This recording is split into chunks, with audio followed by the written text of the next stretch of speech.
नमस्कार। स्वागत है आपका हमारे YouTube चैनल पर। दोस्तों, जैसा कि आपको पता है HSSC ने एक नया सिलेबस ऐड किया है जो CET मेंस का एग्ज़ाम होना है। तो उसमें एक अपना टॉपिक है बिजनेस इन्वायरमेंट ऑफ हरियाणा।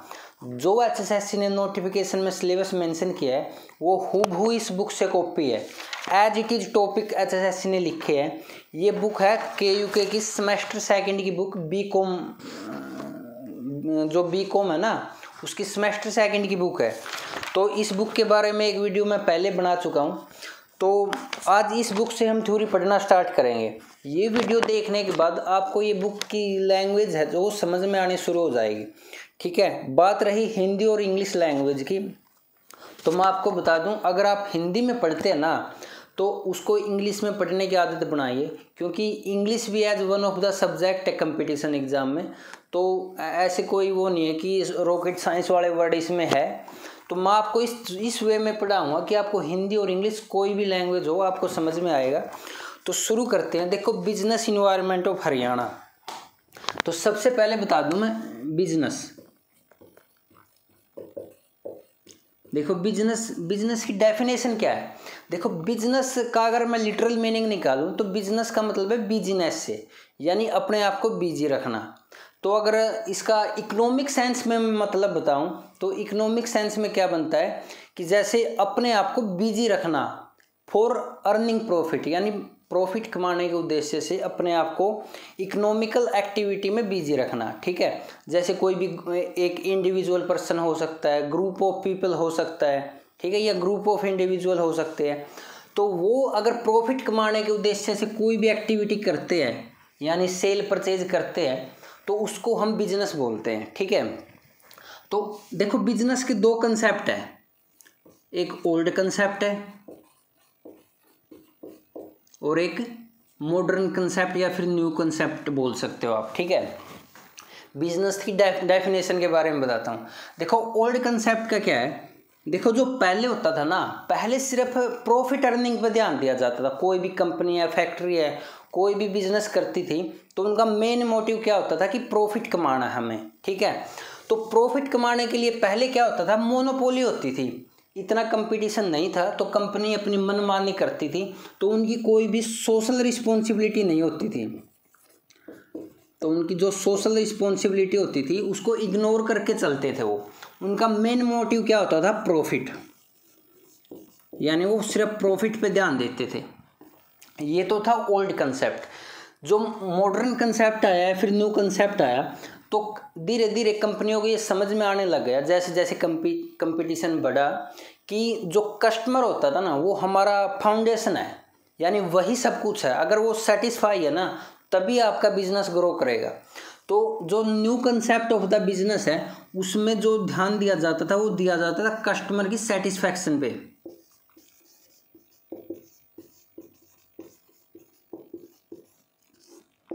यानी अगर आपका कस्टमर खुश है, उसको मतलब बेस्ट से बेस्ट प्रोडक्ट प्रोवाइड करवाना, उसको जो भी आफ्टर सर्विस अनुभव होता था उससे वो उसकी सेटिस्फैक्शन पे ध्यान दिया जाता था। यानी जो कंपनियां थी वो सिर्फ कस्टमर को ही कंसिडर करने लगी। धीरे धीरे उनको सोशल रिस्पॉन्सिबिलिटी भी समझ में आने लग गई।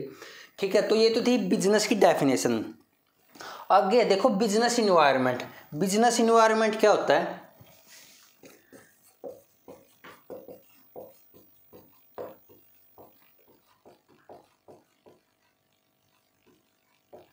देखो, बिजनेस इन्वायरमेंट क्या होता है। अगर मैं इसकी डेफिनेशन बताऊं तो बिजनेस इन्वायरमेंट क्या है, एग्रीगेशन ऑफ ऑल कंडीशन, यानी वो सभी कंडीशन को मिला के अगर मैं बोलूं जो बिजनेस को अफेक्ट करते हैं तो उसको बिजनेस इन्वायरमेंट बोलते हैं। ठीक है, जैसे मान लो कोई भी यहाँ पे कंपनी स्टैब्लिश की है मैंने, ठीक है, तो इस बिजनेस को चलाने के लिए जो जो कंडीशन है वो कंडीशन कुछ भी हो सकती है जो इसको अफेक्ट कर सकती है, तो उसको मिला के हम क्या बोलते हैं, बिजनेस इन्वायरमेंट। ठीक है, तो बिजनेस इन्वायरमेंट ही इस बुक का नेम है। तो इसको समझते हैं हम, ये कैसे कैसे अफेक्ट करता है और कैसे इसको कंपनियां डील करती है। तो देखो, जो HSSC ने नया सिलेबस इंक्लूड किया है ना वो काफ़ी सोच समझ के किया है और काफ़ी शानदार सिलेबस कहूँगा मैं। HSSC की तारीफ करनी पड़ेगी इस मामले में। तो देखो, बिजनेस इन्वायरमेंट,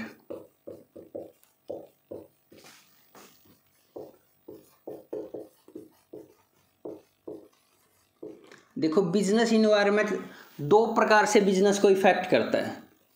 पहला क्या है, इंटरनल फैक्टर,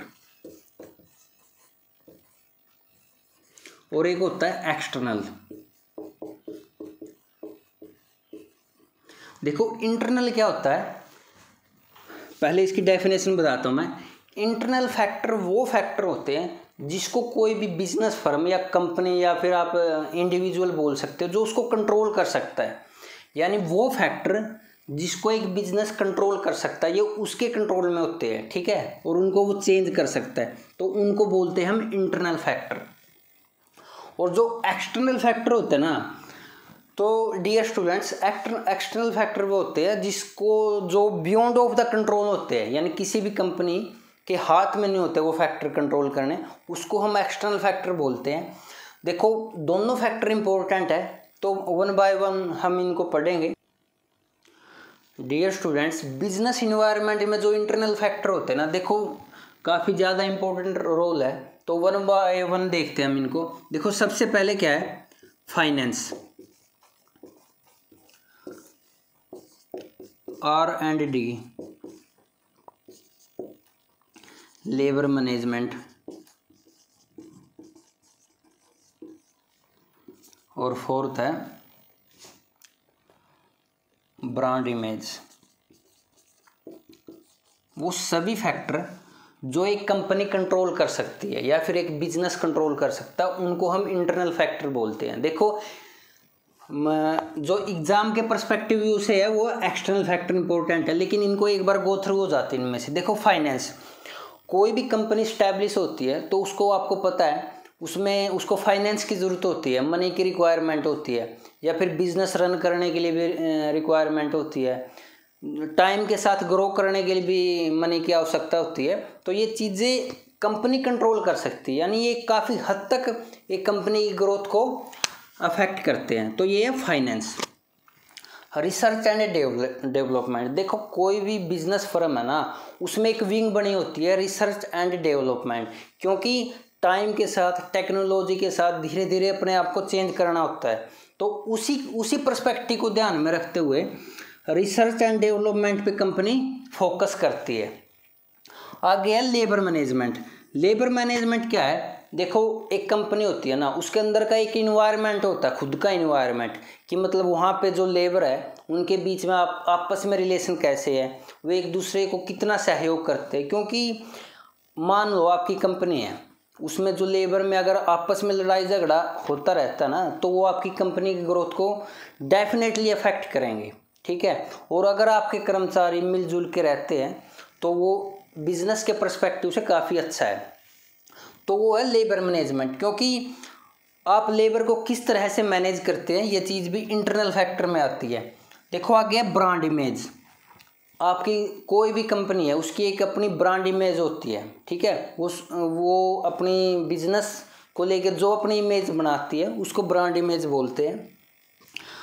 देखो एक फैक्टर और है इसमें, वो है वर्क इन्वायरमेंट, ठीक है। मैंने आपको बता दिया हर कंपनी के अंदर का एक इन्वायरमेंट होता है और वो काफ़ी हद तक कंपनी की ग्रोथ को प्रभावित करता है। दोस्तों ये थे इंटरनल फैक्टर। अब हम one by one external factor पे डिस्कस करेंगे, ये काफ़ी इम्पोर्टेंट है।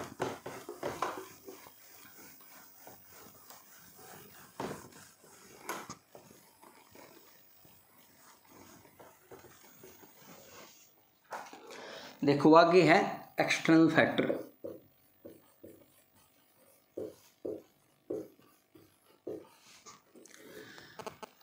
जो बिजनेस इन्वायरमेंट है उसमें जो एक्सटर्नल फैक्टर है, देखो काफ़ी टाइप के है, मैं वन बाय वन इसको डिस्कस करूँगा।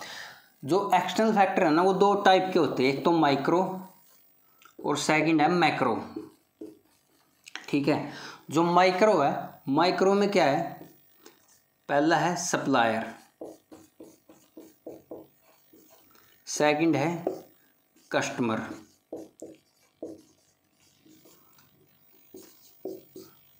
थर्ड है मार्केट इंटरमीडियरी, फोर्थ है कंपटीशन।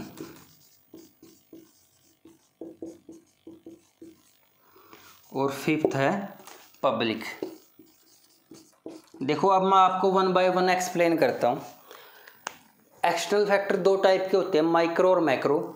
जो माइक्रो में है ना वो है, फर्स्ट पॉइंट है सप्लायर का। देखो आप कोई भी बिजनेस सेटअप करते हैं तो आपको कच्चे माल की ज़रूरत होती है, तो जो आपको कच्चे माल की सप्लाई करता है उसको सप्लायर बोलते हैं।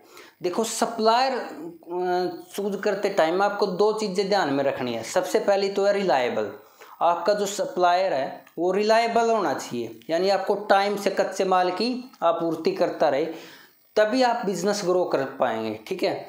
सेकंड चीज़ है आप मल्टीपल सप्लायर को चूज करें, क्योंकि अगर आप सिर्फ एक सप्लायर है आपका, मान लो आपकी कागज़ बनाने की फैक्ट्री है और आपको पराली या फिर जो कच्चा मटेरियल है पेड़ वगैरह काट के आपके पास पहुंचाता है, तो आपका वो सप्लायर हो गया। अगर आप सिर्फ एक सप्लायर पे डिपेंड करते तो ये आपके लिए काफ़ी रिस्की होगा। ठीक है। तो सप्लायर के बारे में मेन पॉइंट क्या है, एक तो आपका रिलायबल होना चाहिए। सेकंड, आप अगर आपको रिस्क कम करना है ना तो आप मल्टीपल सप्लायर चूज करें, क्योंकि देखो वन सप्लायर है अगर आपके पास तो उसके साथ कुछ भी हो सकता है, पर्सनली उसके साथ कुछ हो सकता है, उसका बिजनेस बंद हो सकता है, तो आपको जो कच्चे माल की सप्लाई होती है ना वो रुक जाएगी। दोस्तों सेकंड है कस्टमर। देखो कस्टमर काफ़ी ज़्यादा इम्पोर्टेंट है, जो एक बिजनेस को अफेक्ट करता है। देखो कस्टमर काफ़ी टाइप के होते हैं। देखो टाइप देखते हैं, होलसेल कस्टमर, रिटेलर कस्टमर, या फिर कोई भी गवर्नमेंट हो सकती है, या फिर इंटरनेशनली आप एक्सपोर्ट करते हैं। ठीक है।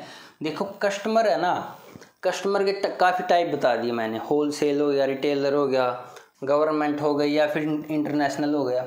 तो ये इस टाइप के कस्टमर है। आपको अगर आप एक कंपनी रन कर रहे हो ना तो आपको हर कस्टमर के हिसाब से अलग अलग पॉलिसी बनानी होती है। ठीक है। तो यानी कैसे बनानी होती है, देखो मैं बताता हूँ आपको। यानी जो कस्टमर है ना, देखो कस्टमर का जो क्लासिफिकेशन करना है ना वो काफ़ी ज़्यादा इम्पोर्टेंट है। देखो हर कस्टमर की अपनी खास बात होती है। देखो जो कस्टमर है ना, हर कस्टमर की अपनी एक खास बात होती है, तो उसके हिसाब से क्लासिफिकेशन करना कंपनी के लिए काफ़ी ज़्यादा इम्पोर्टेंट है। देखो कस्टमर की क्या क्या खास बात हो सकती है। सबसे पहला तो इनकम, सेकंड है एजुकेशन लेवल, थर्ड है quantity to be purchase, fourth है प्रेफरेंस। ठीक है। देखो हर कस्टमर की अपनी खास बात होती है। तो सबसे पहले देखो इनकम। इनकम का क्या है, किसी की इनकम ज़्यादा होती है, किसी की कम होती है। यानी अगर रिच पीपल किसी एरिया में रहते हैं तो उनकी जो चॉइस है प्रोडक्ट की वो अलग होगी। अगर कहीं पे इनकम कम वाले लोग रहते हैं तो उनकी चॉइस कुछ अलग होगी। तो उस हिसाब से कंपनी को क्लासिफिकेशन करना काफ़ी ज़्यादा इंपॉर्टेंट होता है। तो ये था इनकम के हिसाब से। देखो अगर आपकी इनकम ज़्यादा ना तो डेफिनेटली आप महंगे प्रोडक्ट खरीदेंगे। ठीक है। आगे है एजुकेशनल लेवल। देखो एजुकेशन का काफ़ी ज़्यादा इंपॉर्टेंट रोल है। अगर आप एजुकेटेड है तो वहाँ पे जो कंपनी स्टैब्लिश होगी तो उसको जो प्रोडक्ट है वो काफ़ी बारीकी से बनाना पड़ेगा, क्योंकि वहाँ पे एजुकेटेड लोग रहते हैं। तो वहाँ पे कस्टमर का जो सेटिस्फैक्शन है वो काफ़ी डिफ़िकल्ट हो जाता है कंपनी के लिए करना। तो वो कंपनी काफ़ी सोच समझ के वहाँ के प्रोडक्ट बनाती है। तो उस हिसाब से कंपनी डिवाइड करती है। थर्ड है क्वांटिटी टू बी परचेज। देखो क्वांटिटी होती है कि जैसे आप होलसेलर कस्टमर है या फिर रिटेलर है तो आप कितनी क्वांटिटी परचेज करते हैं, तो इस हिसाब से भी कंपनी क्लासिफिकेशन करती है। आगे प्रेफरेंस। देखो आपकी प्रेफरेंस क्या है, आपका टेस्ट क्या है, तो कंपनी इस हिसाब से भी आपको डिवाइड करती है। देखो अगर आप एजुकेटेड है या हेल्थ कॉन्शियस है, यानी मैं आपकी प्रेफरेंस पे बात बताता हूँ। अगर आप हेल्थ कॉन्शियस है तो डेफिनेटली आप जैसे वाटर प्यूरीफायर है या फिर हेल्दी ड्रिंक है उनकी तरफ ज़्यादा जाना पसंद करेंगे। ठीक है। अगर आपका एजुकेशन लेवल ज़्यादा है, आप में अर्बनाइजेशन आ गया है, तो आप टीवी, एसी, फ्रीज इस तरह के प्रोडक्ट खरीदना ज़्यादा पसंद करेंगे।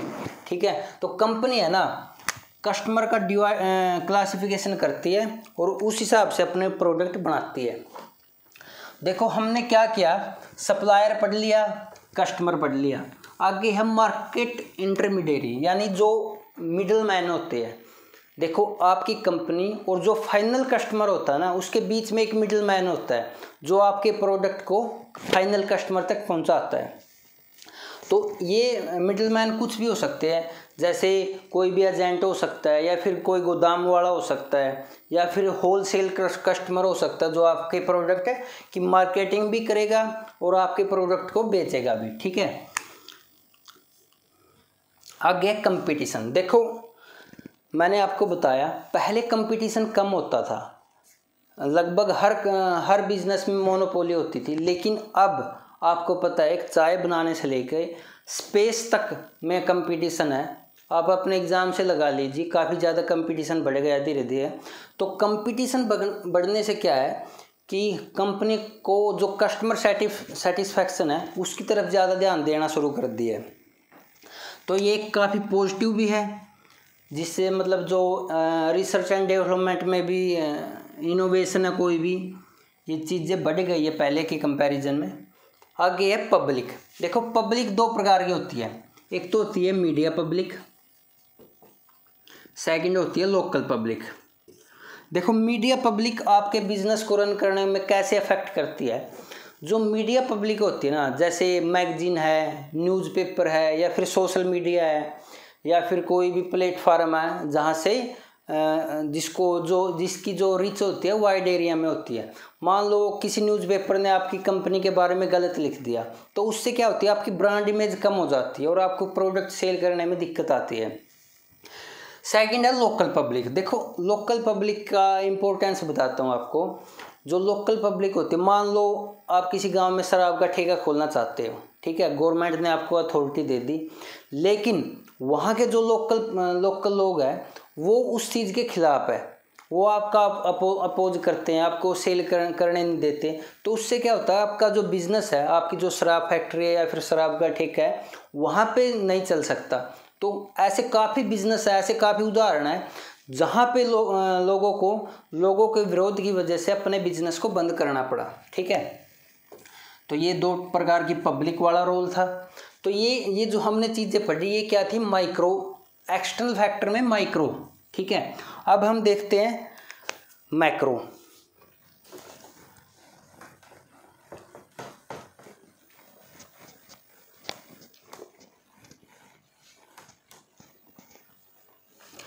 मैक्रो में सबसे पहले क्या है, इकोनॉमिक इन्वायरमेंट।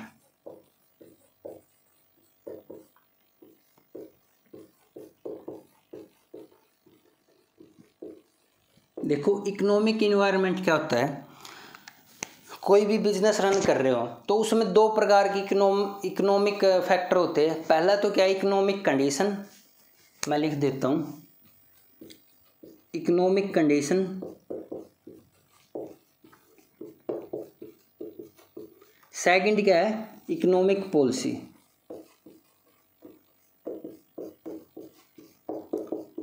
देखो इकोनॉमिक कंडीशन के बारे में मैंने आपको बता दिया। इकोनॉमिक कंडीशन क्या होती है, जैसे वहाँ पे जो कस्टमर रहते हैं उनका इनकम लेवल क्या है, वहाँ पे जो इनकम का डिस्ट्रीब्यूशन है वो कितना है, उनकी जो टेस्ट प्रेफरेंस क्या है, वो कितना खर्चा करते हैं, उनकी चॉइस क्या है, ये सारी चीज़ें क्या है इकोनॉमिक कंडीशन में आती है कि वहाँ का जो इकोनॉमिक इन्वायरमेंट है वो कैसा है। दोस्तों आगे है इकोनॉमिक पॉलिसी। इकोनॉमिक पॉलिसी देखो गवर्नमेंट बनाती है। इकोनॉमिक पॉलिसी की वजह से ही एक बिजनेस में और गवर्नमेंट में लिंक बनता है। यानी अगर किसी गवर्नमेंट की जो पॉलिसी है वो काफ़ी अच्छी है तो डेफिनेटली बिजनेस अच्छा ग्रो करेगा, आपका गवर्नमेंट के प्रति रवैया भी अच्छा होगा।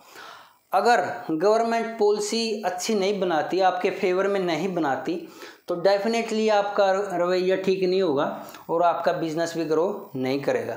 यानी जो इकोनॉमिक पॉलिसी है ना वो काफ़ी ज़्यादा इम्पोर्टेंट रोल प्ले करती है आपके बिजनेस में।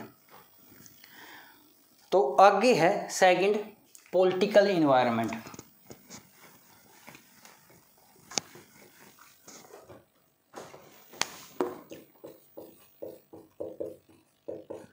देखो पॉलिटिकल इन्वायरमेंट क्या है, देखो ये चीज़ें वो चीज़ें है जो आप कंट्रोल नहीं कर सकते। पॉलिटिकल इन्वायरमेंट में देखो कई प्रकार की चीज़ें होती है। सबसे पहली तो मैं बात करूं स्टेबिलिटी।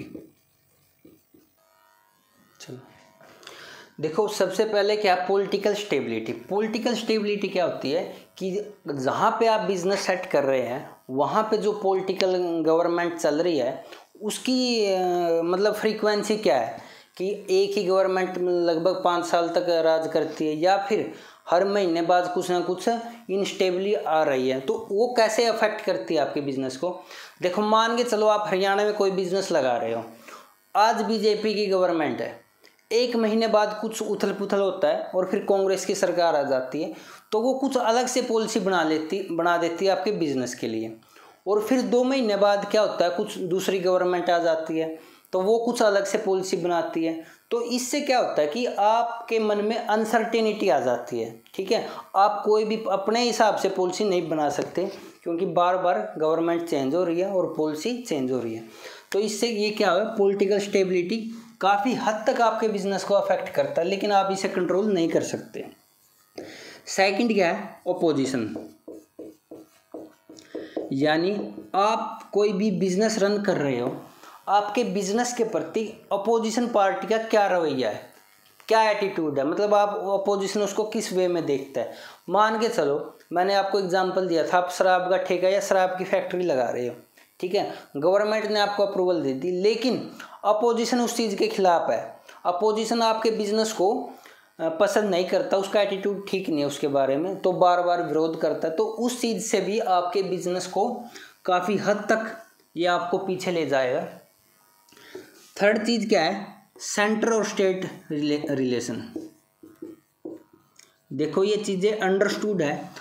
आप अगर हरियाणा में बिजनेस बना रहे हो, चला रहे हो, तो आपकी मतलब हरियाणा का सेंटर के साथ कैसा रिलेशन है, यानी सेंटर उस चीज़ के फेवर में है या फिर नहीं है। क्योंकि देखो आपने यहाँ पे कोई प्रोडक्ट बनाया और आप उसको एक्सपोर्ट करते हो, दूसरे स्टेट में भेजते हो, तो उस चीज़ में स्टेट और सेंटर की जो रिलेशनशिप है ना वो काम आते हैं। फोर्थ क्या है, आपके जो स्टेट का दूसरे नेशन के साथ कैसे संबंध है। ठीक है, यानी हरियाणा का मान के चलो एग्जांपल लेते हैं हम, सऊदी अरब के साथ, रूस के साथ, अमेरिका के साथ कैसे संबंध है। क्योंकि उससे क्या होता है, अगर आपका बिजनेस बड़े लेवल पे है ना, तो उसको एक्सपोर्ट करने में या फिर कच्चा माल इंपोर्ट करने में मदद मिलती है आपको। तो ये चीज़ें अच्छी होनी चाहिए, फेवर में होनी चाहिए, तभी आपका बिजनेस ग्रो करेगा। तो ये था क्या था, पॉलिटिकल इन्वायरमेंट।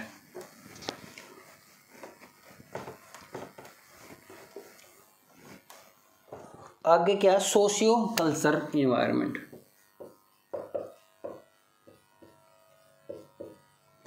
देखो सोशियो कल्चर का क्या मतलब होता है, आपने किसी एरिया में कोई भी कंपनी या फिर बिजनेस सेट किया, तो वहाँ के जो लोग हैं उनका मतलब सोशल बिहेवियर कैसा है, उनका कल्चर क्या है, उनका मतलब फैमिली सिस्टम क्या है, कास्ट सिस्टम क्या है, किस एज ग्रुप के वहाँ पे रहते हैं, ये सारी चीज़ें आपके बिजनेस को अफेक्ट करती है। देखो मैं एग्जांपल से समझाता हूँ।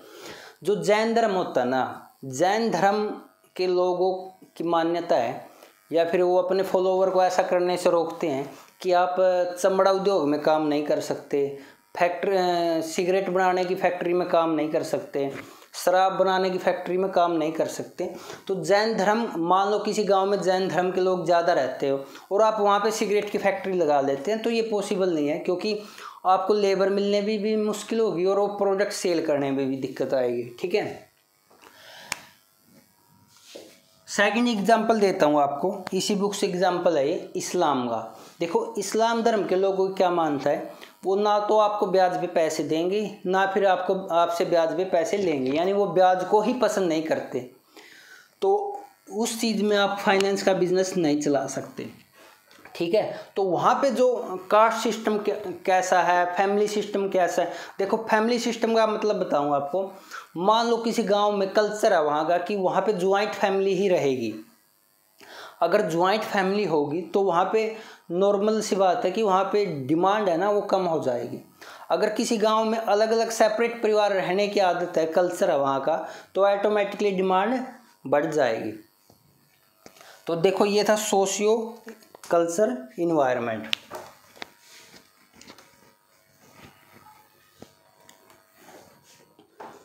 आगे है डेमोग्राफिक।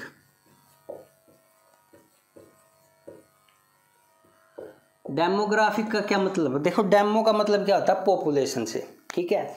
आपके एरिया की कोई पॉपुलेशन है, उसकी स्टडी करो आप ध्यान से, वो आपके बिजनेस को कैसे अफेक्ट करती है वो देखते हैं। देखो डेमोग्राफिक में क्या है? एज ग्रुप, वहाँ का एजुकेशन लेवल,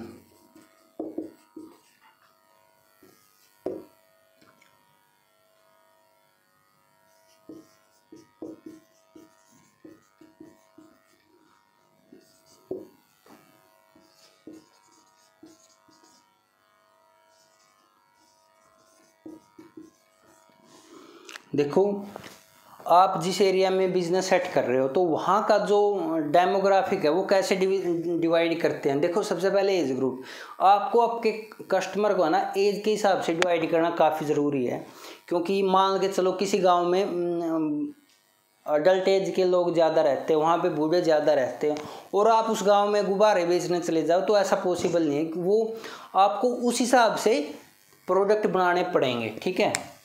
यानी एज वाला फैक्टर काफ़ी ज़्यादा इंपॉर्टेंट है। आगे एजुकेशनल लेवल, ठीक है। आपके कस्टमर का एजुकेशन लेवल कैसा है, वहाँ के लोग पढ़े लिखे हैं या नहीं। देखो अगर मानो किसी एरिया में पढ़े लिखे लोग रहते हैं तो आपको सीधी सी बात है कि अनस्किल्ड लेबर मिलना काफ़ी मुश्किल हो जाएगा, वहाँ पे लेबर नहीं मिलेगी आपको। आगे है सेक्स रेशो, ठीक है। आपको मेल फीमेल के हिसाब से डिवाइड करना भी पड़ेगा अपने कस्टमर को। आगे है अर्बनाइजेशन, यानी आपके एरिया के लोग रूरल वाले हैं या फिर अर्बन वाले, ये भी डिपेंड करता है, क्योंकि जो रूरल एरिया वाले लोग हैं ना वो खर्चे कम करते हैं, या फिर उनकी कोई भी जैसे टीवी एसी फ्रिज इनकी तरफ कम ध्यान होता है। तो ये चीज़ें भी आपको डेमोग्राफिक में आती है, ठीक है। तो ये चीज़ें आपके बिजनेस को अफेक्ट करती हैं।